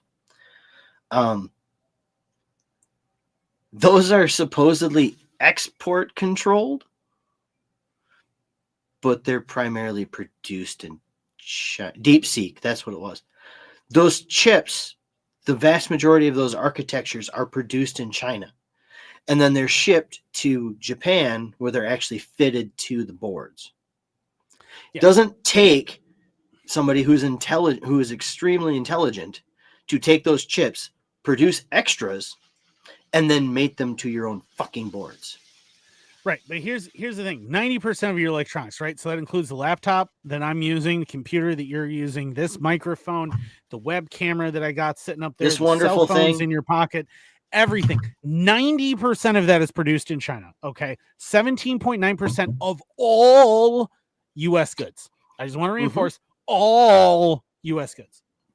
13. And that's not just, yes, that includes textiles and yeah, we got it. All everything. U.S. goods. 13% of all U.S. goods come from Canada, including the majority of our vehicles and 40% of our wood products. Yes. The vast, or actually, they say 40%, but it's that number is approximately argued. 40%.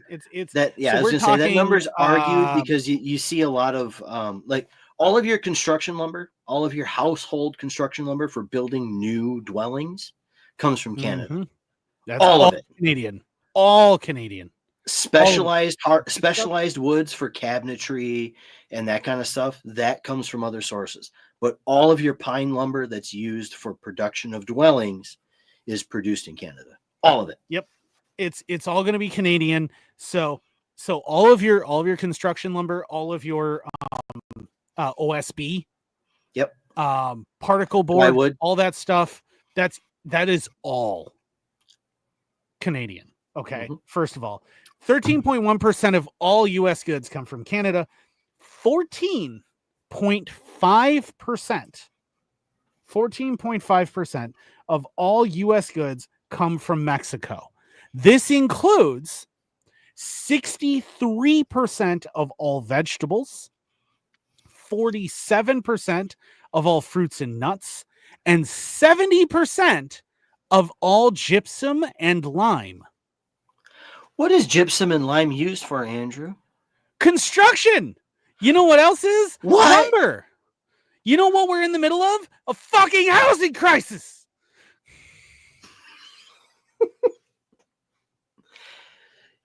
If for those of you who don't know, gypsum is one of the primary component in drywall, and lime is a primary component in fucking concrete. Yes. So your construction industry is about to receive not one, but two 25% tariffs in the middle of a housing crisis. Boy, that's a genius idea. You know why But this Trump's is even plan better? Trump's plan is to deport all the illegals that are causing the housing crisis, Andrew. Don't you know? Because it's definitely the illegals and not private equity. But anyway, here's the best part. Here's the best part. That if you add that all up, that means that 45.5% of all U.S. goods are imported from those three countries. Which means that 45.5% of everything you buy at your local Walmart is about to see a 12 to 25% price increase. All of it. And especially now, 63% all of those tariffs, of your vegetables, half of your fruits. Now, all of those tariffs have been put on hold for another 30 days because Mexico promised 10,000 National Guard troops to their border with us to help curtail the cartels, which that's going to go over well. And Canada has made similar commitments to say that they're going to police their side of the border better. God, I hope they're. I'll believe it when I see it. I don't want Canada to police their side of the border for reasons that my attorney has advised me not to say anything. But anyway, so 45.5% of all U.S. goods come from those three nations. Okay, from those three. Mexico in particular is very important because it has been for the past 200 years our single closest economic partner on the planet. Yeah. We are so intertwined with Mexico, it boggles the mind. We are so intertwined. We love Mexico. You should love Mexico. You should love Mexico. Which made me laugh so hard with all of that knowledge, the 200-year intertwining of our two economies made me laugh so hard when Trump declared all of the Mexican cartels as terror organizations, thus lumping them into the GWAT, which is still ongoing, by the way, if nobody knows. Ooh, do you want to hear something really fun? This is a super special announcement. So if you are listening to this or hearing this, you heard it here first.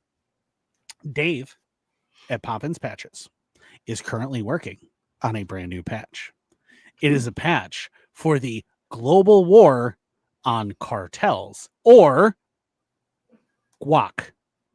You can guess what the central theme of the patch is going to be. I'm currently working with him on the design for it. It's fantastic, I assure you. But that is coming eventually. Does that include the American cartel on raisins? No, nor does it include the Canadian cartel on maple syrup. But the guac is just too much to pass up. We got it. So that is the thing. The avocado cartel. Yes, there is a thing that is currently occurring there. But just so that you guys know, I just wanted to interrupt for that. You heard it here first. A huge announcement. Be watching for it as soon as it comes out.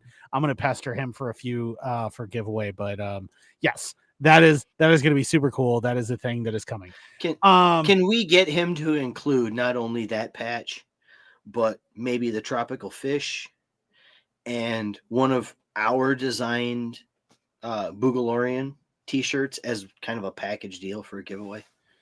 We really need to get him to just do a patch for us that we can start selling and giving away. Anyway, the problem is we've already designed all the shit that I was supposed to give away a while ago. I still got to actually. We already designed this one. I know we did. Yeah. We've designed some stuff with it. I designed the guac. If he uses the design anyway, I don't know, but I did design the bowl of guac. So if it's a very cartoony bowl of guac with like an Aztec design on the bowl, that's mine. You're welcome. But anyway, so love you, Dave. But so yeah, guac. It was hilarious when he approached me with it. I was like, yes. But anyway, so to get back to what I was talking, 45.5% of all U.S. goods come from these three, right? The U.S. imports $352.7 billion of goods annually. Billion. Say that again. The U.S. imports $352.7 billion of goods annually. Was that all? So, if you do some estimated math, roughly the average annual increase from these tariffs, if they happen, is going to be over $1,200 per person. Oh, fantastic. That is $100 a month if you're bad at math per person. But Andrew, inflation's out of control. Trump's tariffs are going to help with inflation. Oh, I'm getting there. I'm just getting started. Let's continue. So I'm just teeing you up, man. I'm just teeing you up. It's very important to remember. It's very important to remember, right? People are going to sit there and they're going to go, "Oh, but the deficit, right? The trade deficit, Yeah, okay. Well, let's talk about that. Let's talk about the trade deficit. Okay, 17.3% of U.S. goods are exported to Canada. That's everything that the U.S. produces. 17.3% approximately goes to Canada. 15.73% of that. The remaining amount is U.S. goods that are exported to Mexico. Okay, so if you're keeping track, we import from Mexico 14.5%. We export to Mexico 15.73%. You'll notice that's not a trade deficit, but I digress. Anyway, we continue. 7.46% of U.S. goods are exported to China. Only 7.48%. We import 17.9%. They're the biggest one, right? You'll also notice if you look back through that whole tariff thing, guess who had the smallest amount of tariff? China. It was China, who also has the biggest trade deficit. So if you think this is about bringing back U.S. jobs, you're a moron. So let me continue. That means that it's 40.49% of all U.S. goods that we produce are exported to just those three. 40% of everything that America produces get exported to those three countries who are announcing they are about to engage in a fucking trade war with us. We import nearly half of everything we have from them. We export nearly half of everything we make to them. And you're going to start a trade war with them. Okay? Now, well, let's be fair. Lord Dampnut was never accused of being the most intelligent person on the planet. Now here's where we start really getting into the nitty-gritty, right? The U.S. exports.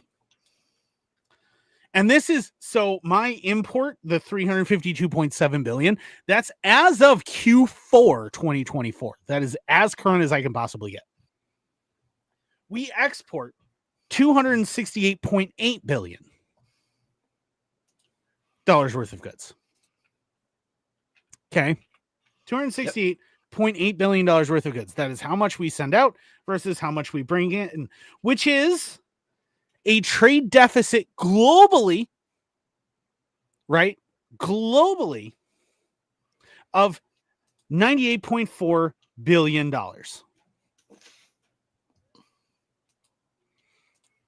Which is about a little over 24%, right? For a trade deficit. But that's global. That is global. Okay. So, and feel free to double check me on these numbers. It's great. I spent hours doing this. It was fun.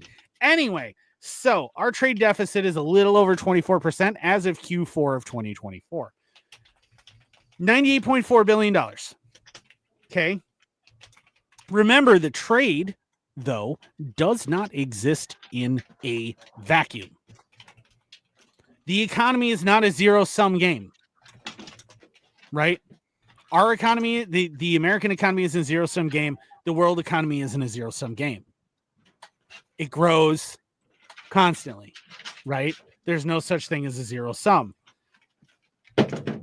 So here's where it gets important, and this is where this number now matters for you to fully understand just how stupid engaging in this trade war is.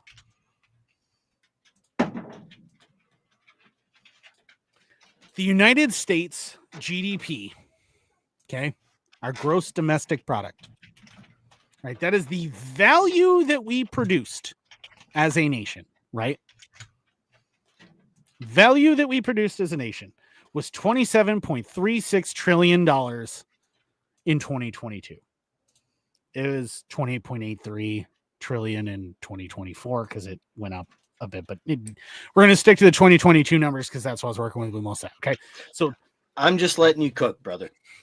$27.36 trillion. Okay. That's our gross domestic product, which means that the trade deficit, okay, the trade deficit of $98.4 billion might seem like a lot because it's a 24% trade deficit, except that it only accounts for 0.04% of a difference in our GDP. Not 0.4%, not 4%, 0.04% of our GDP. Meaning it overall accounts for less than half of the change to GDP than agriculture, forestry, fishing, and hunting, which is the smallest contributor that is tracked to our GDP, which accounts for 0.9%. More than double. So that means that the trade deficit that you are about to start a trade war over with our three biggest trading partners is worth less than 0.1% of everything that we produce. Yay, economics. GDP rose, by the way, I do want to point out in Q4 of 2024, which was one of our slowest, which was the slowest quarter for 2024, by 2.3%. You know what else rose by more than 2% in quarter 4 of 2024, by the way? Inflation. Inflation with a reported rate of 2.9%. Okay. But so one thing I do want to point out is that at the beginning of the Biden administration, when inflation started going up, their official numbers, they recalculated them using a different metric than what is classically used. So if your inflation, worse. Yes. So the 2.9% that Andrew references is probably more like double that, possibly 2.5 that. Exactly. So what this means is that your money is worth a worse percentage less than the trade deficit has ever cost the American economy ever in its entire existence. By orders of magnitude almost. Yes. Orders of magnitude. Again, 0.04% versus a reported of 2.9%. And once you start increasing the cost of goods because of your fucking tariff, because half of everything that we have is imported, guess what is going to get worse? Is it 0.4? Is it 0.4 or 0.04? 0.04. That is or 100ths of a percent. Okay, so that would be a difference, or I suppose a dividend of 72.5%. 70, so nearly 73% more reported change to the economy because of the value of the dollar. And that's just what they're admitting to. That doesn't include all of the stuff that they stripped off that doesn't count towards the inflation rate. Yeah. So this is what I want to point out here. If you're like, yeah, Trump, tariffs good, you're dumb. Do math.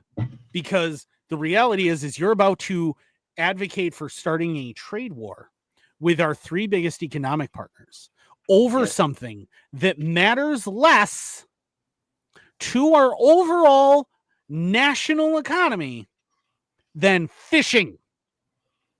Yes.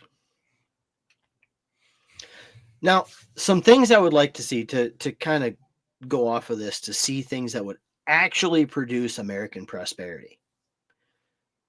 Something from the federal level that mirrors the right to produce your own food that they have enshrined in the Maine Constitution. That's something that I would see as a net positive that would actually improve the lives of American people. Because at that point, people can go, I have, like in my case, I own half an acre, but I'm inside a municipality where I'm not allowed to have farm animals. So I can't have chickens. I can't have cows. I can't have pigs. I can't have anything other than pets. So what my wife and I have done is we've started raising rabbits for meat, because rabbits are not considered livestock according to the state Department of Agriculture. Something like that. It's ridiculous. Los Angeles allows chickens. Yeah. Like fucking LA allows chickens. The town that I live in is 1,500 people, and they don't allow chickens. They don't allow any livestock animal as defined by the State Department of Agriculture. LA allows chicken. LA allows chickens. The best part is the reason why they don't allow chickens here is because of one old waspy motherfucker who, and I quote, said, "The city does not need to maintain its own properties in accordance with city ordinance, regardless of the fact that we force the residents to do so." There are solutions. My attorney is familiar with them. My attorney has advised me not to speak my opinion on such matters. Have you tried walking in to where he's having dinner and slapping him across the face with a leather glove and being like, "You have been challenged, sir"? My attorney has advised me not to respond to that. I'm just saying, I'm saying, and I may be on the record at a city council meeting saying things such as, I'm not saying that there are extra governmental solutions to this problem, but I am saying there are extra governmental solutions to this problem.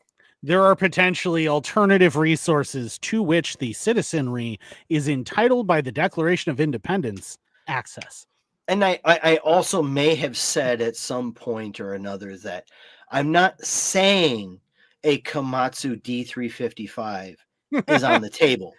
But I am saying, available on Facebook Marketplace for $4,000. What I am saying is that if I want to spend $4,000, I could have a Komatsu D355. That's all I'm saying. That's all I'm saying. Is that relevant to this discussion? I'll let you decide. But what's important? I'm not saying that that's on the official record. But yeah, it's possible that it could be.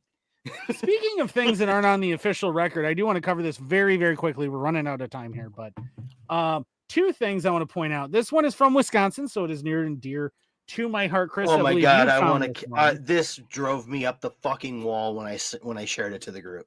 Wisconsin's Supreme Court says swing states' embattled elections chief can remain in her post. Now, this is important because this was a unanimous Wisconsin Supreme Court ruling on Friday. For those of you who don't know about Wisconsin, our Supreme Court is nonpartisan in name only. We are currently a 5-4 majority for liberals, for lefties.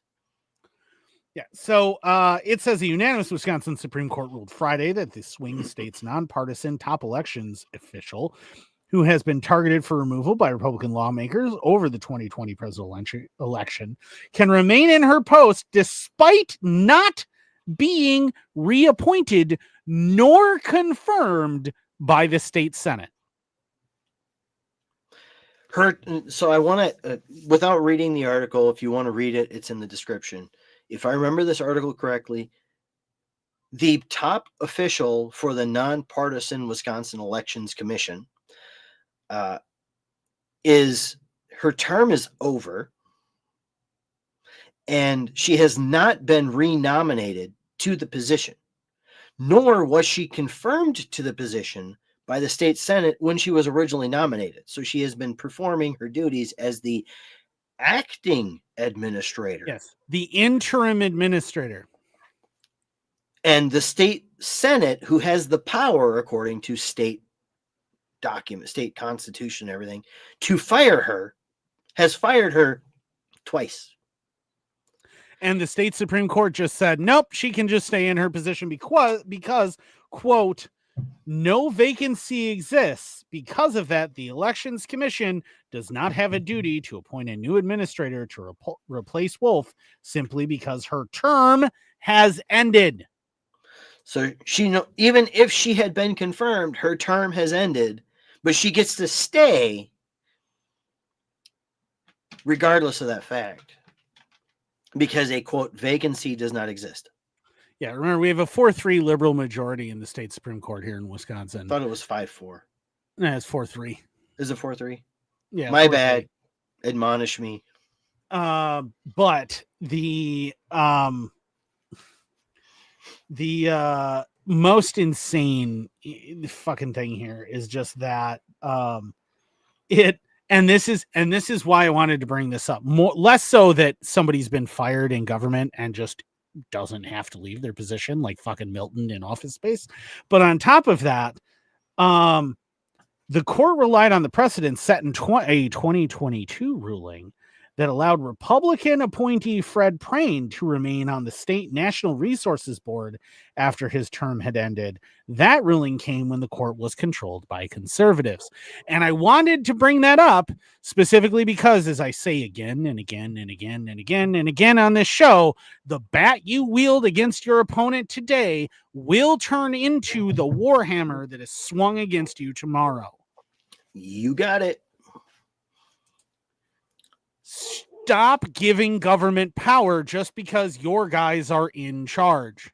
Anytime something says, should the government be given the power to, the answer is no. But full stop. The answer is no. Yeah, that is why I wanted to bring that one up, because I think it's really important to highlight what we keep saying on this show, that like, no, these people who believe in politics, people who believe in government keep going, oh, well, my guy's in charge, so I'm going to give him more power. Haha. Except that your guy may not be in charge tomorrow. And when he's not, do you really want your opponent to be able to wield that power? Maybe the guy who gets elected is a fucking psychopath. Do you really want that guy to have that power? Ask yourself that question. If the answer is no, that's exactly why the government shouldn't have that power. And you know what? As an anarchist, I want to bring up the government should have no power because no one can be trusted with any of that power. Power corrupts absolute. Power corrupts absolutely. And when you're talking about a government, you're talking about people, or you're talking about people that are being given control over you. If people are fallible and just as fallible as you, why would you want fallible people to have control over you? Yeah. The people are bad, therefore, and people make up the government. Therefore, we need a government to control the people who are bad, who make up the government, to control the people who are bad, who make up the government to control. It's just this endless cycle, and people don't seem to get it. Also, I do have an article. We're out of time. I can't really cover it. There are a bunch of FBI agents who are basically freaking out because Trump might expose who they are and what they were doing on January 6th. And I find that awful suspicious. But if you have nothing to hide, why would you be worried about it? If you have nothing to hide, then you have nothing to fear, right? Except they probably do have an awful lot to hide, don't they? Fucking glowies. We all know it. Everyone knows it. Everyone with eyes has known that for some time. All right. We are basically out of time. So check out all of our links. Everything that we have. You have the Quartering Coffee. You have Beard Struggle. You have Reaper Brand Apparel. Lions Not Sheep. Dave at Poppins Patches, as we mentioned before. one of the best friends of the show. Definitely check him out if you want to buy morale patches. Buy from him. RK Spookware. Also, W Energy. Check them out. They just released a really, really cool flavor that I'm very anxious to try, which is called Japanese soda. It is based on a Japanese sakura blossom soda. So super, super into that.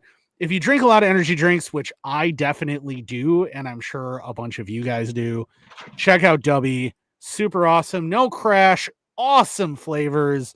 If you do what I do, which is combine it with a drink mate, which lets you carbonate it, it is awesome.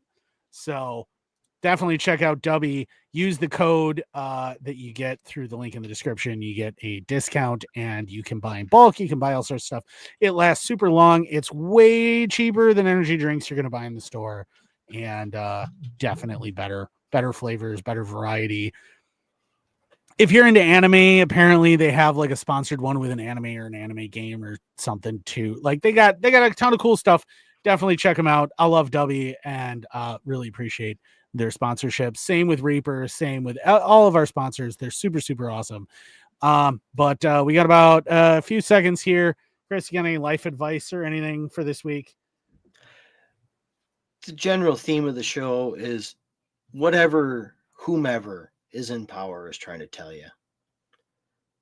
Whatever they're telling you, there's about 15 shades of sketchy shit happening below the surface. Always look for what they're not telling you, not what they're telling you.